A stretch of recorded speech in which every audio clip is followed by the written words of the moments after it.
안녕하세요. 제 채널은 누구나 최대한 찾을 수 있는 데이터를 말씀드리면서 공시학 킥팩터를 통해 투자 아이디어를 찾아준 테린이 아빠입니다. 영상 속의 내용들은 누구나 찾을 수 있는 자료이므로 찾아보시면 되고요. 엑셀 데이터는 유튜브 멤버십 회원분들에게 매주 1회 이상 업데이트를 해서 드리고 있습니다. 라떼 이상 회원분들은 비공개 텔레그램 채널도 참여 가능하시고 엑셀 다운로드 링크와 비공개 텔레그램 채널 주소 링크는 멤버십 회원용 유튜브 커뮤니티 게시글에 올려드리고 있습니다. 영상 보시고 구독, 좋아요, 알람 설정 부탁드리겠습니다.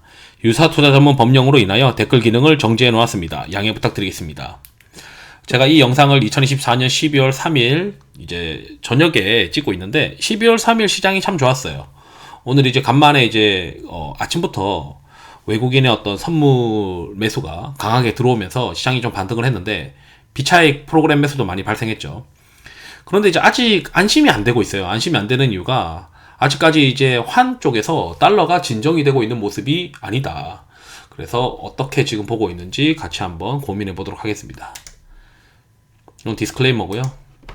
오늘 이제 좀 반등했어요. 시장이 간만에 이제 좀 세게 반등하면서 1.8% 정도 반등했고 코스닥도 좀 의미 있는 반등이긴 해요.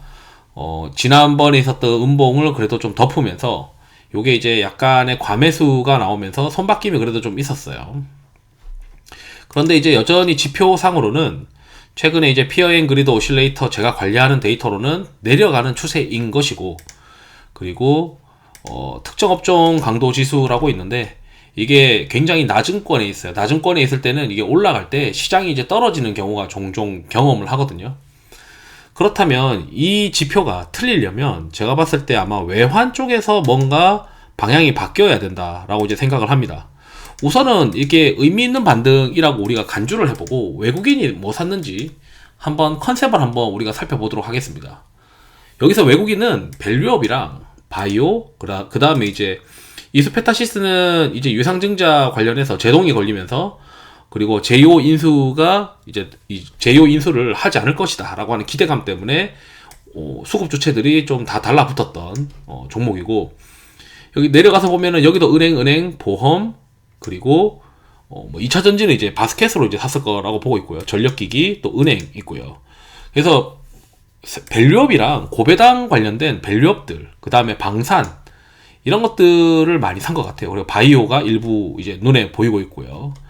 그리고 화장품, 그다음 전력기기 이런 것들을 조선 이렇게 이제 많이 샀고, 전반적으로 이제 거기에 동조된 기관들의 매수를 보더라도 이제 바이오, 그리고 전력기기, 그리고 조선, 밸류업 이런 것들을 많이 샀어요. 그래서 여기 이제 정리해서 보면 건강관리 산업재, 밸류업, 전력기기, 그리고 소프트웨어도 좀 보이고 미디어 엔터나 유틸리티나 필수 소비재 이런 것들이 보입니다. 그래서 시가총액 대비해서 이제 얼마나 샀는지를 보게 되면 원전, 화장품, 그리고 바이오, 전력기기, 그리고 건설, 엔터, 방산, 전력기기, 방산 이런 것들이 이제 쭉 우리가 이 리스트에 대한 컨셉을 좀 정리를 해서 보게 되면 외국인이 이제 산 거, 그 다음에 기관이 시가총액 대비 많이 산 거, 매수 대비 많이 산 거 이런 걸 보게 되면 여전히 이제 비슷비슷한 섹터들이 요 근래 계속 겹치고 있고 이쪽에서 이제 계속 유동성이 공급되고 있다. 거기서 이제 상대 강도가 센 것들이 이제 노란색으로 칠해져 있는 건강관리나 산업재에서 원전, 방산, 조선, 기자재 이런 것들이고, 밸류업에서는 이제 최근에 들어서는 통신보다는 자동차, 오늘 이제 밸류업에서 자동차가 좀 좋았어요. 자동차랑 금융이랑 금융이 좀 좋았죠. 금융에서는 이제 저는 상대적으로 빈집인 보험 이런 것들이 또 마음에 들더라고요. 이런 것들이 이제 세긴 센데 그래도 이제 여전히 저는 이제 좀 보수적으로 주식 비중을 매크로 이벤트들을 잘 한번 다시 체크를 하고 조금씩 낮춰서 현금을 들고 있거나 인버스를 한 5에서 10% 정도는 섞어서 들고 있는 그런 모습들도 필요해 보인다, 이런 생각을 하고 있습니다. 그러니까 첫 번째는 시장이 이제 내려가고 있는 지표들, 그 다음에 업종 쏠림 지수도 아까 좀 전에 올라가게 되면은 시장이 위험한데 굉장히 많이 낮아져 있는 구간에 있다, 이런 모습이고, 아시다시피 유로 미국 달러의 이 지표가 코스피 지표와 상관관계가 굉장히 높습니다. 이게 방향성이 높아요. 이게 이제 높을 수밖에 없는 게 이제 글로벌 유동성의 어떤 방향이나 또는 글로벌 경기와 연관되기도 하고 리스크 관련된 것들. 그러니까 이제 달러로 돈이 이제 많이 가는 그런 모습들을 표현을 하는 겁니다. 그래서 실제 이게 달러 인덱스의 지수를 보게 되면 아직까지 이제 뭔가 피크 쳐서 내려오는 모습인지는 아직 좀 아리까리해요. 게다가 EUR USD도 아직까지 뭔가 시원하게 반등을 하고 있지 못하는데, 이 경제 캘린더 상으로 우리가 일정을 보게 되면 요게 이제 지금 12월 3일 날 찍고 있으니까 저녁에 이제 FOMC 멤버가 연설하는 게 있겠죠. 어제 저녁에는 연설을 통해서 여기 연준 윌러가 그래도 금리를 좀 낮출 수 있는 것처럼 12월에 그렇게 코멘트를 하니까 시장이 좀 반등을 했던 거로 좀 추정을 하고 있고, 일단 12월 4일 새벽에 그 졸트 관련된 내용들이 나옵니다. 그리고 쭉 내려가게 되면은 12월 이 6일이 이제 핵심인데 5일날 우선 파월 연설부터 만나봐야 돼요, 새벽에. 그리고 6일날 이제 시장에서 이제 걱정하는 게 이 비농업 고용 관련된 지표들, 이런 것들이 나오면서 또 달러 인덱스를 자극하지 않을까, 이런 이제 걱정을 하고 있는 거죠. 거기에 여기 좀 일본에 관련된 이벤트들이 있는데, BOJ 위원 나카무라의 뭐 연설이라던가 이런 것들이 또 어떻게 시장에 영향을 줄까, 이런 걱정들을 시장에서 할 수 있다라고 생각이 듭니다. 게다가 이제 10년물 채권 수익률이 좀 내려오긴 했는데, 다행히 이게 또 그 리스크들이 불거지면 달러 인덱스가 쏠리게 되면서, 미국으로 돈이 쏠리게 되면서 또 미국 채권 금리가 이제 또 한번 반등할 수 있는 어떤 그런 리스크도 있으니까 잘 봐야 될 것 같아요. 왜냐하면 고용 지표가 너무 잘 나오면 또 이 채권 금리가 더 이상 떨어지지 않고 또 반등하게 되고, 그게 반등하게 되면은 달러 인덱스가 또 강해지니까 유로 달러는 떨어질 것이고 원 달러도 상승할 가능성이 있어 보이거든요. 그래서 지금 현재 이제 오늘 시장이 그렇게 반등을 했는데 원 달러가 시원하게 떨어지는 모습도 아니었어요. 그러니까 이제 시장에서는 아직까지 마음을 놓을 수 없는 상황이죠. 게다가 우리가 지금 뭐 심각하게 보고 있지 않는 것 같은데, 이 프랑스에서도 지금 리스크가 있습니다. 프랑스에서는 이제 리스크가 요 내각과 관련된 리스크가 있는데, 이 내각과 관련된 불신임안이 이제 그 투표가 이루어지고, 그 투표가 12월 4일 오후 또는 12월 5일에 투표가 이루어진다고 되어 있는데, 이게 이제 통과되면은 내각이 이제 사퇴되게 됩니다.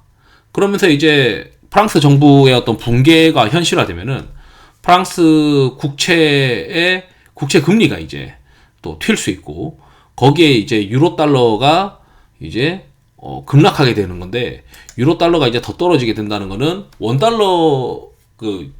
달러는 상승하고, 그다음에 유로 달러의 어떤 방향이 이 코스피나 코스닥 지수와 닮아 있기 때문에 결국 이제 이 환에 대한 어떤 리스크가 완전히 진짜 해소가 되는 건지를 시장에서 한 번 더 보려고 하지 않겠냐. 당장 이제 프랑스 리스크가 12월 4일, 5일 날 있고, 거기에 경제 캘린더 상의 6일 날에 고용지표 관련된 리스크가, 이게 이제 또 너무 견고하게 나오면 결국 이제 달러 인덱스가 상승하게 되고, 결국 이제 미국의 채권 금리가 다시 이제 반등할 수 있는 어떤 리스크가 될 수도 있다, 이런 생각들이 듭니다. 그래서 이제 연준의 금리 결정이 끝나고 배당 이슈가 좀 배당 락이 끝나고 나면은 이제 우리가 적극적으로 좀 주식을 할 수 있는 어떤 시기가 오지 않을까, 이런 생각도 하고 있고요. 그 전에 이제 요즘 들어오는 매수들을 이제 고민을 해보면, 이게 그 매수 주체들을 좀 정리를 해서 보면 이 밸류업에 대한 매수가 많이 있어요. 밸류업에 대한 매수가 많이 있고, 외국인도 그렇고 국내 이제 그 기관들도 그렇고, 시가총액 대비해서 외국인은 이제 잡주를 많이 사는 것처럼 이제 보이니까 제가 잘 보지는 않는데, 여기서 금액 그 기준으로 이제 보거든요. 그러면은 여기서도 그렇고, 오늘 이제 외국인들이 가장 많이 샀던 컨셉들이 금융이란 말이죠. 그래서 금융이나 이런 삼성화재나 신한지주나 하나금융지주나, 그리고 현대차도 밸류업이나 마찬가지고, 기아도 이제 그 주주환원 관련된 공시를 했었고요. KB금융 이런 걸 보게 되면은 그 바스켓으로 이제 시가총액 최상위주를 사는 거를 제외해서 이제 고민해서 보면 상당히 이제 밸류업 관련된 종목들을 외국인은 그냥 배당을 먹기 위해 잠깐 들어오는 그런 모습인 것 같기도 하다. 이런 생각도 듭니다. 이게 꾸준한 매수로 이어지려면 결국 이제 원달러가 좀 진정되어야 되는데, 원달러가 진정되기 위해서는 넘어야 될 허들들이 너무 많지 않냐, 이번 주에.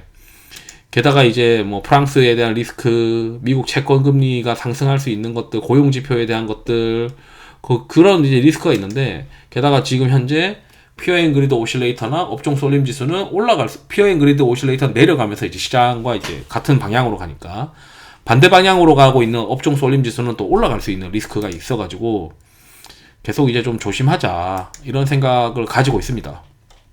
그래서 연준의 이번 달 12월 19일에 연준의 금리 결정이 12월 19일로 알고 있거든요. 여기 이제 보게 되면 요거를 눌러가지고,